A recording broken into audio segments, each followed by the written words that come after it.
2024 లేదా 25లో డిగ్రీ లేదా బీటెక్ చదివారా? సాఫ్ట్‌వేర్ జాబ్ కోసం ఎదురు చూస్తున్నారా? అయితే కోడ్ జ్ఞాన్ 100 డేస్ కోర్సులో చేరండి, జాబ్ సాధించండి.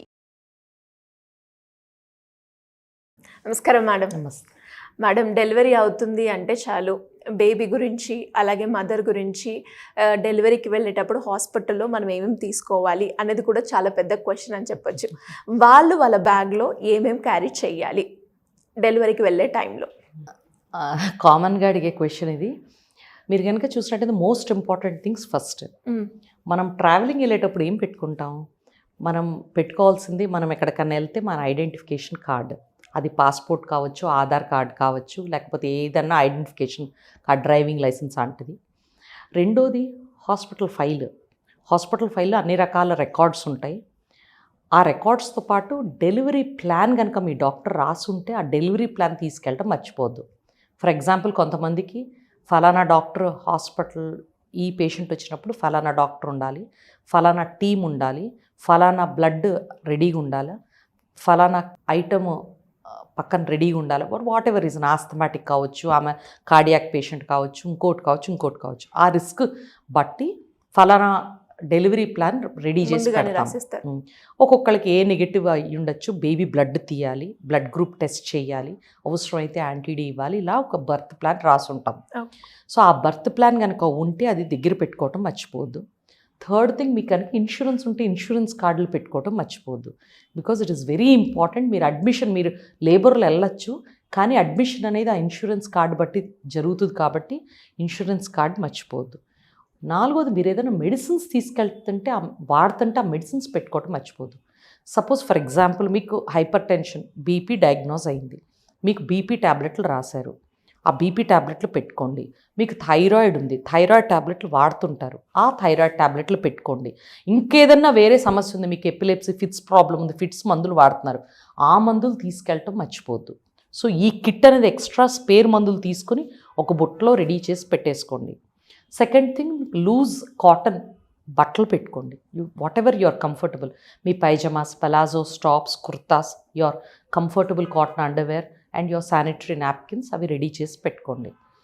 రెండోది, వాట్ ఎవర్ అంటే మీ మీ మినిమం టాయిలెటరీస్ ఉంటాయి కదా, your brushes, toothpaste, your creams, అవి రెడీ పెట్టుకోండి. సెకండ్ థింగ్, ఫర్ ద బేబీకి మెత్తగా తడిపి ఆరేసి రెడీ పెట్టిన బట్టలు, బేబీ డయాపర్స్ పెట్టుకోవటం మర్చిపోవద్దు. ఈ రెండింటినీ ఎప్పుడు పెట్టుకోవాలి? 35 వీక్స్కి, అంటే మీరు 9వ నెల పడే టైంకి మీరు రెడీ చేసి పెట్టుకుంటే బెటర్. 35 to 36. 35 అంటే 9వ నెల పడ్డదాన్ని 35 వీక్స్ అంటాము. మీ యాక్చువల్ డెలివరీ డేట్ అనేది 40 వారాలకి ఇస్తాము. సో మీరు 9వ నెల పడిన తర్వాత ఒక వారంకి అట్లా, ఒక్కొక్కరికి 9 పడ్డ 4 రోజులకు నొప్పులు వస్తాయి, ఒకరికి 9 పడ్డ 10 రోజులు. అది ఎలా క్యాలిక్యులేట్ చేస్తారు మ్యామ్?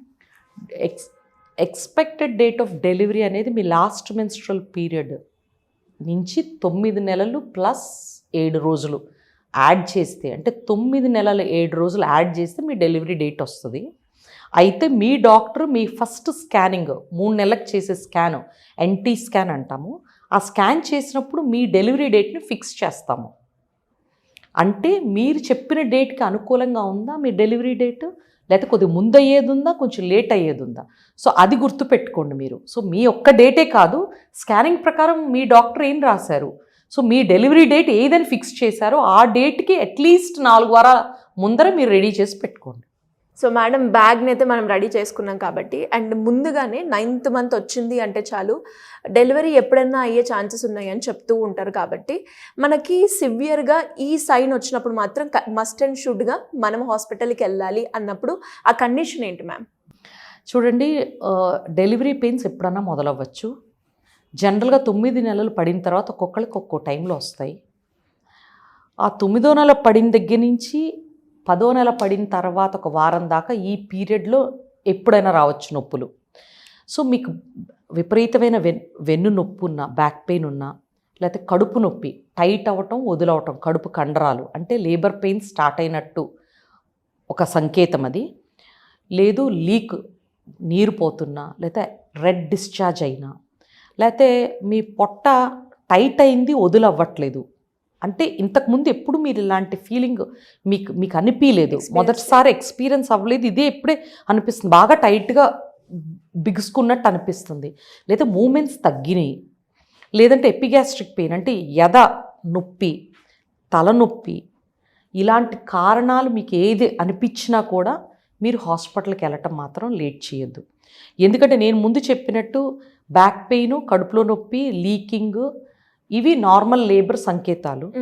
కడుపు టైట్ పట్టడం ఒక్కొక్కసారి లేబర్లో జరగచ్చు, ఒక్కొక్కసారి కొన్ని రకాలైన ప్రెగ్నెన్సీ కాంప్లికేషన్స్ అంటే బేబీ డెలివరీ అయ్యాక మాయ బయటకు వస్తుంది.